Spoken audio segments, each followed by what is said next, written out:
আমি অধিকার সংস্থা থেকে যাচ্ছি ইলেকশন অবজার্ভের জন্য। আমি দায়িত্ব পেয়েছি ঢাকা 10 আসনে। এই তো এখন বরিশাল থেকে যাচ্ছি ঢাকায়। আমি বাইকের পারমিশন পেয়েছি, তো বাইক চালিয়ে আসলাম লঞ্চে।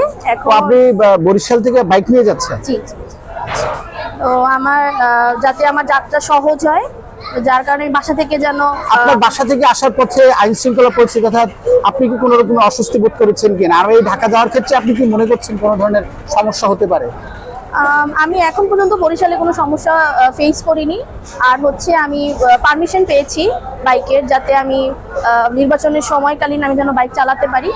আর হচ্ছে আমি ঢাকায় আমি কনফিডেন্ট, যার কারণে আমি বাইক নিয়ে যাচ্ছি যাতে আমি ঢাকায় চালাতে পারবো।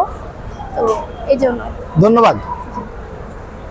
আমরা কিছুক্ষণ আগে একজন ছাত্রীর সাথে কথা বললাম, তিনি এই লঞ্চেই যাচ্ছেন এবং তিনি জানিয়েছেন যে তিনি বাসা থেকে এই লঞ্চ আসা পর্যন্ত সড়ক পথে তার কোনো রকমের নিরাপত্তার অভাব হয়নি। তিনি বলছেন যে নির্বাচন একটি সুষ্ঠু হওয়ার জন্য যে অবস্থা দরকার এবং রাষ্ট্রের সমস্ত বরিশাল এই অঞ্চলে একেবারে নিরাপত্তার কোথাও অভাব দেখছেন না। এবং তিনি বরিশাল থেকে অবজারভেশনে ঢাকায় যাচ্ছেন একজন নারী হিসেবে, তার কাছ থেকে আমরা জানতে পারলাম এবং আমি বুঝতে পারলাম এবং আমি বিভিন্ন জায়গায় ঘুরে দেখলাম যে বরিশালে একেবারে শান্তিপূর্ণ পরিবেশ রয়েছে এবং উৎসব মুখর একটি নির্বাচন হবে বলে আশা করছি। আজিজ শাহিন, নেক্সট বাংলাদেশ 24, বরিশাল।